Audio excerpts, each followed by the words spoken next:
베데스다를 찾으신 예수님이라고 하는 제목으로 하나님의 말씀 선포하겠습니다. 빅톨 위고의 소설 레 미제라블에 보면은 주인공 장발장이 빵 하나를 훔치는 것 때문에 20년 동안 감옥살이를 하게 됩니다. 그곳에서 고통당하면서 내가 감옥에 나가기만 하면은 나를 이렇게 만든 사람 용서하지 않으리라 복수의 칼을 갈았습니다. 드디어 20년형을 마치고 출獄을 했는데 빵 하나 살 돈 없고 갈 집도 없습니다.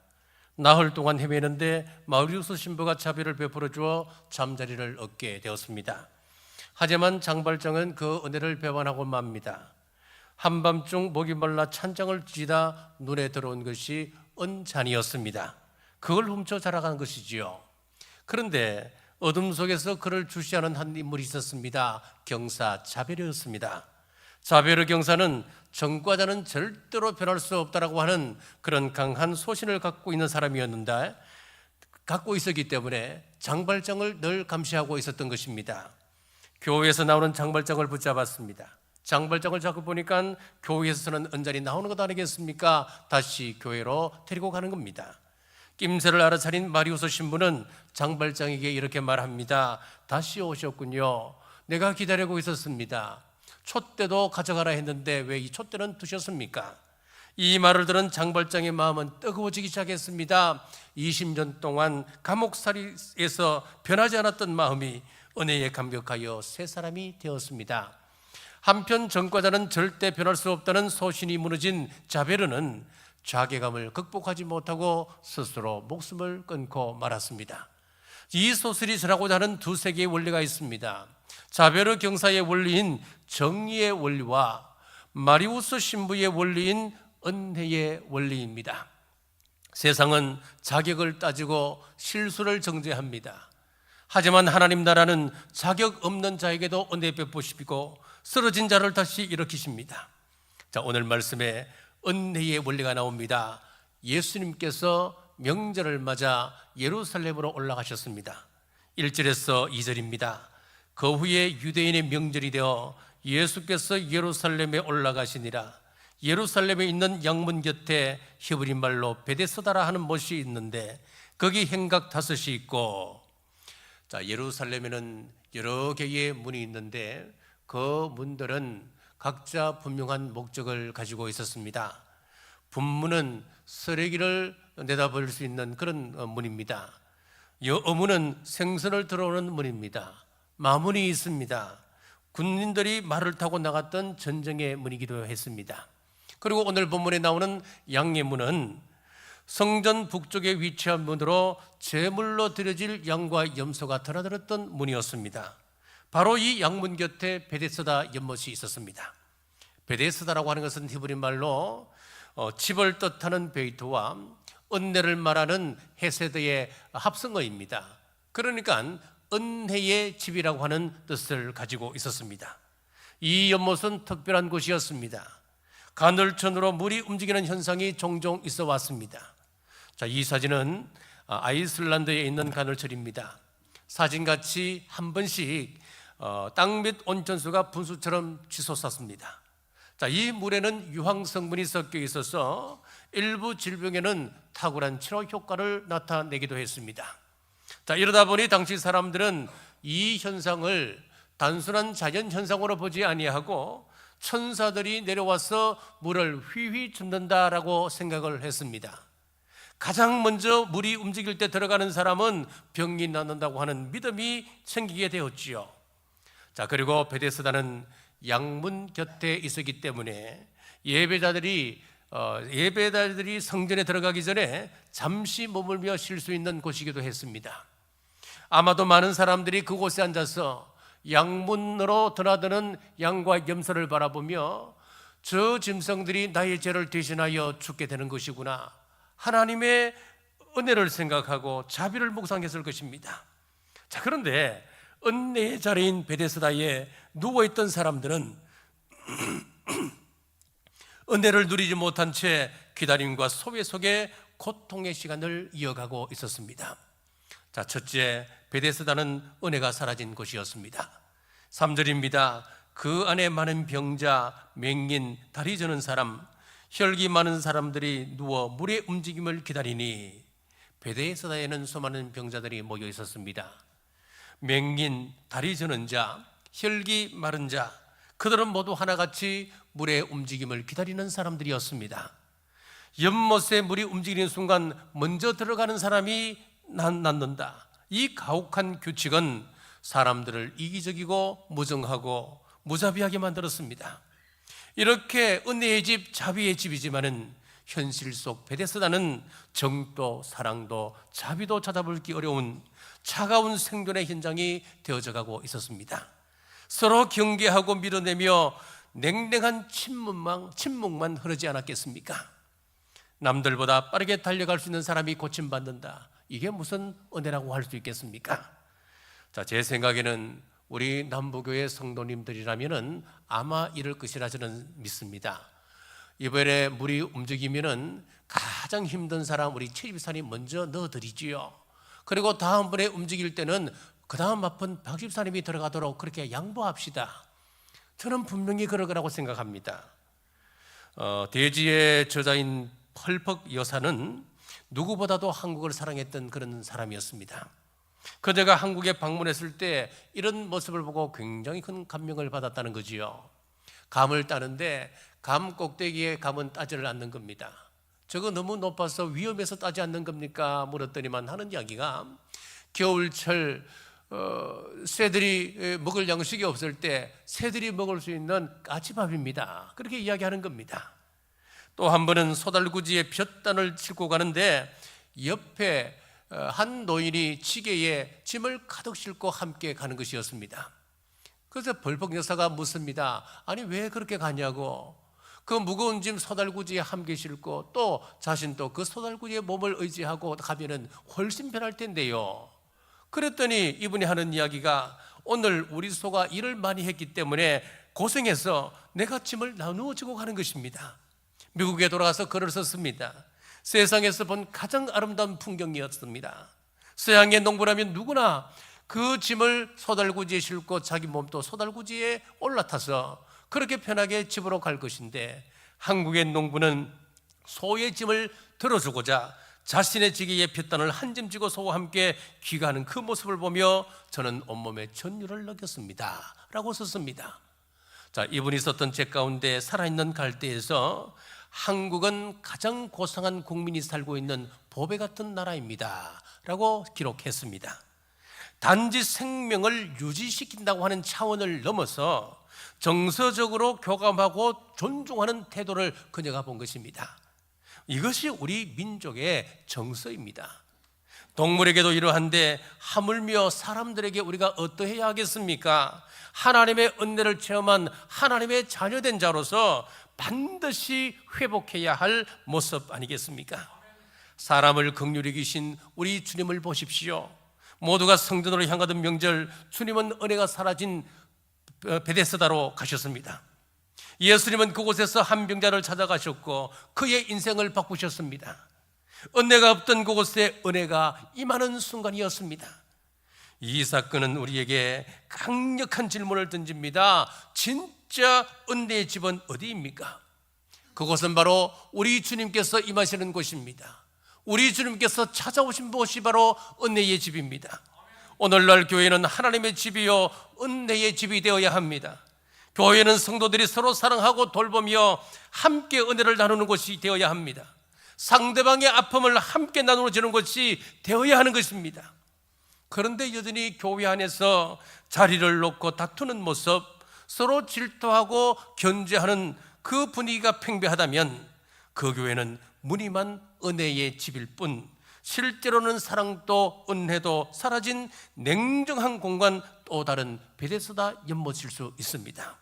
우리 교회는 상주 입은 한 영혼이 들어왔을 때에 험담이 아니라 격려하고 미움이 아니라 사랑하고 질투가 아니라 온유와 절제가 흐르는 공동체, 다툼이 아니라 화평하고 시기가 아니라 선함으로 대할 때 우리 교회가 참된 베데스다 은혜의 집이 될 줄 믿으시기를 주님의 이름으로 축복합니다.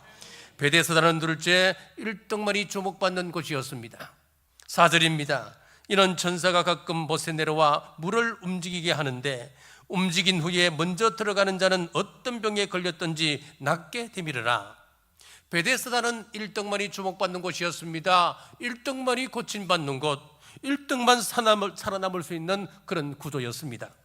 나머지는 그저 또 다른 기회를 기다려야 하는 소외된 사람들일 뿐이었습니다. 문제는 교회가 이런 1등만을 기억하는 베데스다처럼 변질될 가능성을 가지고 있다는 데 있습니다. 세상에서 인정받는 사람이 교회에서도 인정받아야 되고, 또 물질이 많은 사람이 더 대접받고, 학력과 지위가 곧 영향력으로 작용한다면 그곳은 더 이상 우리 주님께서 원하시는 교회가 아닌 것입니다. 또 하나의 베데스다 연못일 뿐입니다. 사랑하는 여러분, 우리 교회는 예수님 안에서 누구나 환정받고 누구나 은혜받고 누구나 존중받아야 합니다. 하나님 앞에서 우리 모두는 동등하며 예수님의 보혈로 구원받은 하나님의 자녀들입니다. 베데스다 연못은 행각이 5개가 있다 그랬습니다. 자, 이 말은 무슨 이야기겠습니까? 그것은 화려하다 이 말입니다. 그리고 명절날이 되면 수많은 사람들이 이곳을 그쳐 지나가는 모여드는 장소였지만은 그 안에는 은혜가 없었습니다.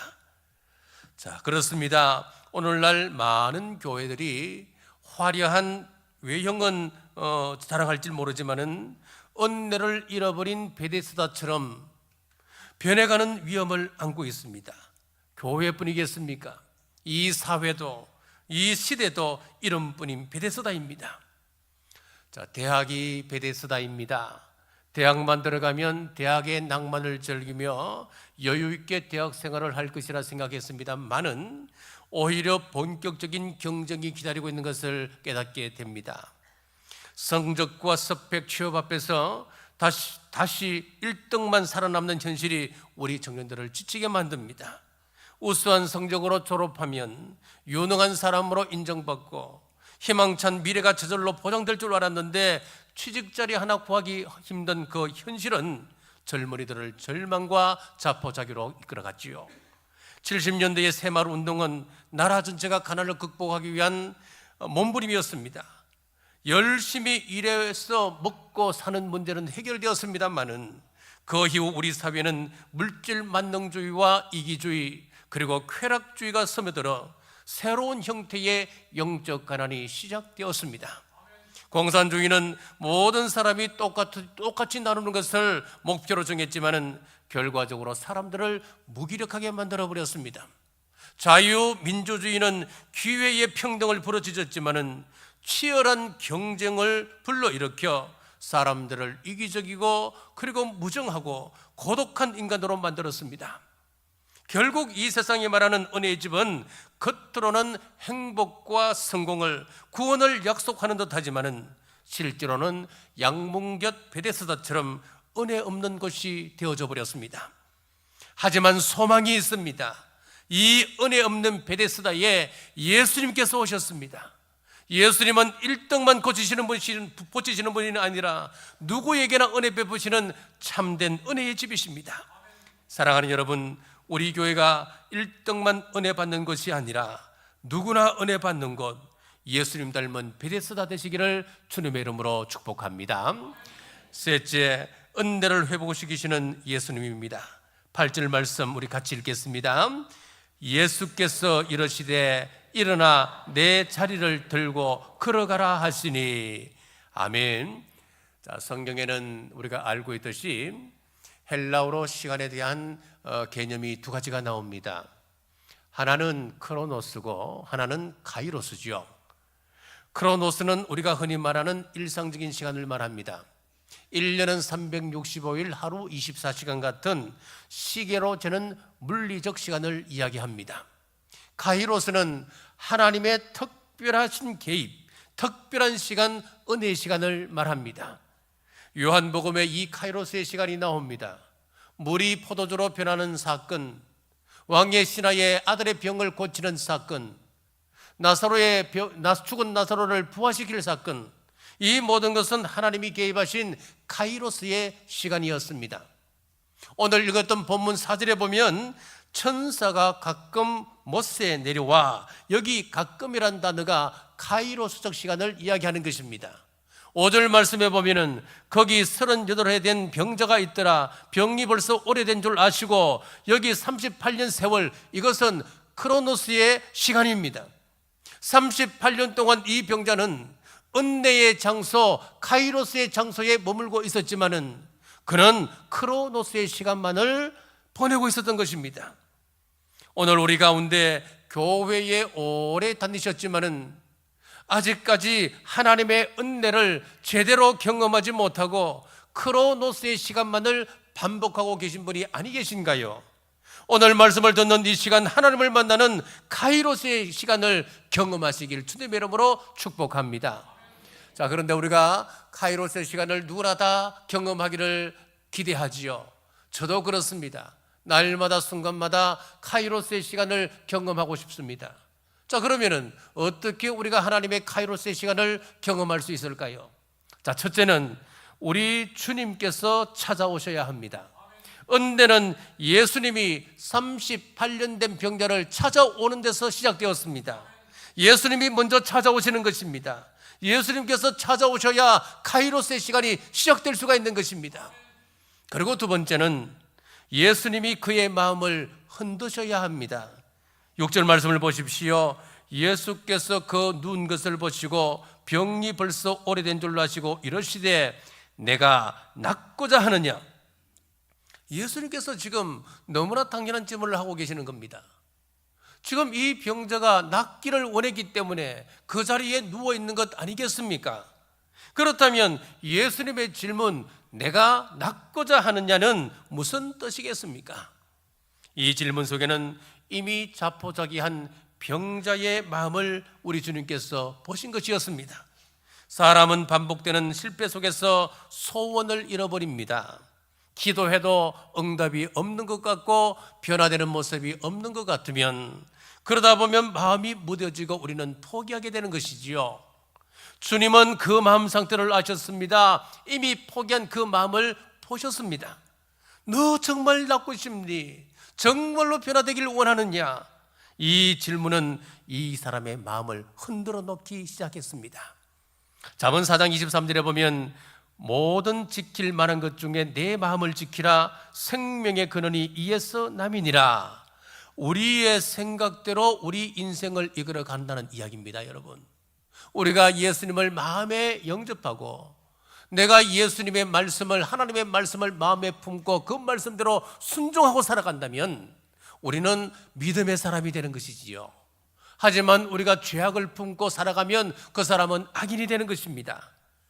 자, 하버드 의과대학에서 A그룹의 100명, B그룹의 100명의 사람으로 나누어서 A그룹 사람에게는 커피 석 잔을 마시고 잠자게 했고 B그룹 100명에게는 따뜻한 우유를 3잔 먹여서 잠자게 했습니다.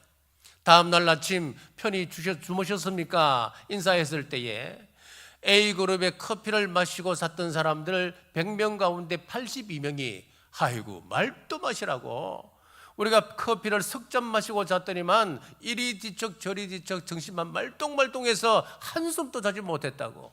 자, B그룹의 우유를 석 잔 마시고 잤던 사람들에게 물었습니다. 잘 잤냐고. 잘 잤지요. 우유를 마시고 잤더니만, 그것도 따뜻한 우유를 3잔이나 마셨더니만 얼마나 잠이 잘 오는지 오랜만에 숙면을 취했습니다.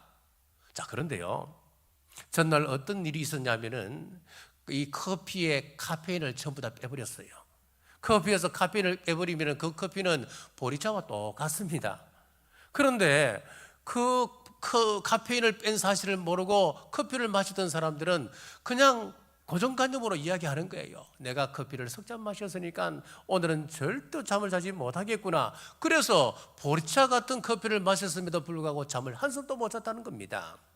자, 그런데 우유에는 뭘 탔느냐? 거기는 카페인을 주입을 했어요. 카페인을 주입했는데 사람들은 어떻게 생각합니까? 따뜻한 우유를 3잔을 마셨으니까 당연하게 내가 숙면을 취할 수 있다, 그렇게 생각한 거예요. 잘 잤습니다. 이것은 무엇을 이야기하고 싶은가 하면은 양리작용보다도 심리작용이 더 크게 작용한다고 하는 것을 이야기하는 것입니다. 우리의 생각이 중요한 것입니다. 내가 낫고자 하느냐? 주님의 질문에 그의 마음이 요동치기 시작했습니다. 믿음이 생기기 시작했습니다. 이 마음의 요동이 카이로스의 시작이었습니다. 주님은 병자의 마음을 요동치게 한 후 세 가지 동기부여를 하셨습니다. 8절 말씀 제가 받들었습니다. 예수께서 이르시되 일어나 내 자리를 들고 걸어가라 하시니, 첫째 보면 일어나라 그랬습니다. 그동안 베데스다의 방법은 누군가가 넣어줘야 1등 할 수 있었습니다. 누군가가 넣어줘야 치유함을 받을 수가 있었습니다. 그런데 우리 주님은 그 틀을 깨시고 직접 일어나라고 말씀하고 계십니다. 누구도 넣어줄 필요가 없습니다. 이것이 우리 하나님의 방법이요, 바로 은혜의 방법이었습니다. 둘째는 내 자리를 들으라 그랬습니다. 여기서 자리라고 하는 것은 옛 생활을 이야기합니다. 38년간 눌려 있었던 절망의 자리를 말하고 있는 것이었습니다. 내 자리를 들으라고 하는 말은 낡은 옛 생활과 그리고 묵은 습관과 죄된 삶에서 떠나라고 하는 그런 의미입니다. 다른 사람을 원망하고 환경을 탓하고 참 어렵네, 힘들어 죽겠네, 부정적인 말을 벗어버리라, 이 말씀이지요. 셋째는 걸어가라 했습니다. 병자는 걷는 것조차 포기했을 것입니다. 그러나 주님께서는 그에게 새로운 삶을 시작하라고 말씀하고 계십니다. 그 소망의 말씀에 병자의 심령이 살아나니까 믿음이 역사하기 시작했습니다. 9절입니다. 그 사람이 곧 나서 자리를 들고 걸어가니라. 사랑하는 여러분, 오늘 또 주님은 이 자리에 오셔서 물으십니다. 정말 낫고자 원하느냐?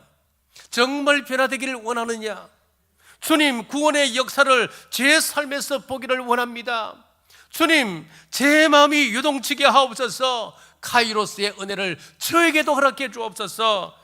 자리를 들고 일어나는 여러분 되시길 주님의 이름으로 축복합니다. 말씀을 맺겠습니다. 베데스다 연못은 이름만 은혜의 집이지 은혜가 사라진 곳이었습니다. 우리 교회는 은혜를 회복하는 교회 되기를 주님의 이름으로 축복합니다. 서로 경쟁하는 교회, 1등만 기억하는 교회가 아니라 서로 사랑하고 격려하는 우리 교회 되기를 바랍니다. 우리 주님은 베데스다 병자처럼 우리에게도 동일하게 역사하길 원하고 계십니다. 우리의 마음을 흔드십니다. 내가 정말 낫기를 원하느냐? 내 인격이 내가 원하는 인격으로 변화될 준비가 되어 있느냐? 이 질문에 주님, 제가 낫기를 원합니다. 제가 주님 원하는 그런 인격의 사람으로 변화되길 원합니다. 응답하는 우리 남북의 모든 성도들 되시길 주님의 이름으로 축복합니다. 기도하겠습니다. 저희들의 강팍한 마음을 움직이시는 하나님, 오늘 또 은혜의 자리로 불러주셔서 감사합니다. 지금까지 저희는 문제 앞에서 베데스다 연못을 바라보았습니다. 사람을 의지하고 나 자신의 노력과 공로를 의지하며 주님보다 앞서려 했던 저희들의 어리석음을 용서하여 주옵소서. 이제 주님만을 의지합니다. 주님 말씀 한마디에 능력이 있음을 믿습니다. 일어나 내 자리를 들고 걸어가라 하신 그 말씀 앞에 은혜를 덧입고 믿음으로 순종하며 일어나 사명 감당케 하여 주시옵소서.